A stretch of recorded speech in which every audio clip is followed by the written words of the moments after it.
ناظرین، آئیے جانتے ہیں کہ ہم دنیا میں ایسے کون سے اعمال کریں کہ جو مرنے کے بعد قبر میں ہمیں فائدہ پہنچائیں، عذاب قبر سے محفوظ کریں، عذاب قبر سے ہم کو بچا لیں۔ وہ کون سے عمل ہیں جو قبر کے اندر کام میں آئیں گے؟ آئیے جانتے ہیں اس کو حدیث کے ذریعے سے۔ عن ابی ہریرہ قال قال رسول اللہ صلی اللہ تعالی علیہ وسلم اذا مات الانسان انقطع عنه عمله الا من ثلاثة او صدقة جارية او علم ينتفع به او ولد صالح يدعو له او كما قال رسول اللہ صلی اللہ تعالی علیہ وسلم۔ حدیث پاک کے نام پر ایک مرتبہ درود پاک پڑھیں۔ اللہم صلی علی سیدنا مولانا محمد وبارک وسلم۔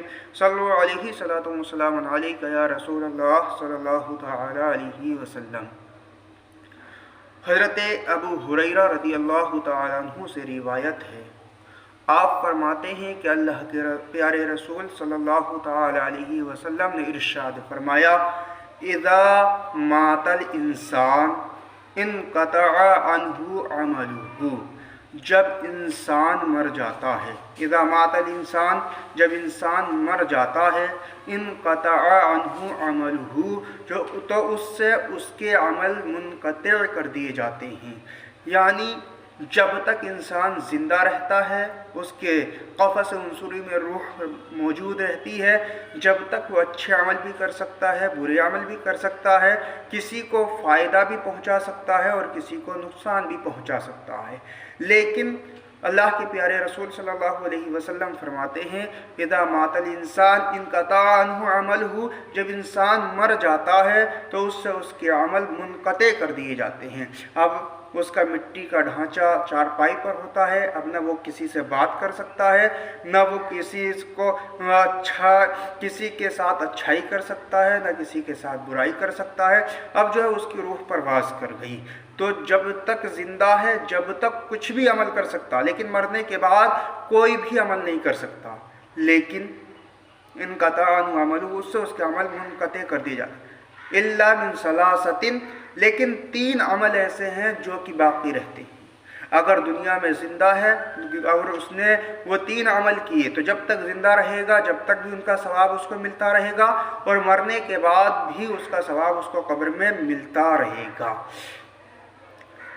او صدقۃ جاریۃ، ان میں سے ایک صدقہ جاریہ ہے۔ اگر دنیا میں کسی نے اپنے ہاتھ سے صدقہ جاریہ کیا ہے تو وہ جب تک زندہ رہے گا، جب تک بھی اس کا ثواب اس کو ملتا رہے گا، اور جب اس دنیا سے چلا جائے گا تو قبر میں بھی اس کو اس کا ثواب ملتا رہے گا۔ صدقہ جاریہ کا مفہوم بہت وسیع ہے۔ مثال کے طور پر مسجد بنوا دینا، کسی مسجد کے اندر پنکھا لگوا دینا، کسی مدرسے کے اندر کتابیں رکھوا دینا، حدیث پاک کی کتابیں رکھوا دینا، کسی طالب علم کو کتابیں خرید کر کے دے دینا، یہ ہے صدقہ جاریہ۔ دوسرا، او علم ینتفع بہ، ایک اس کا علم جو اس نے حاصل کیا ہے، اس سے خود بھی فائدہ حاصل کرتا ہے اور دوسروں کو بھی فائدہ پہنچاتا ہے۔ یعنی کہ خود بھی عمل کرتا ہے اور دوسروں کو بھی عمل کرنے کی تلقین کرتا ہے، سدھارنے کی تلقین کرتا ہے۔ نمبر 3، او ولد صالح یدعو لہ، ایک وہ نیک لڑکا جو باپ اپنے نیک بیٹے کو چھوڑ کر گیا اور وہ اپنے باپ کے لیے بھلائی کی دعائیں کرے۔ یعنی کہ نیک بیٹا جو باپ چھوڑ کر گیا وہ اپنے باپ کے لیے بھلائی کی دعائیں کرے۔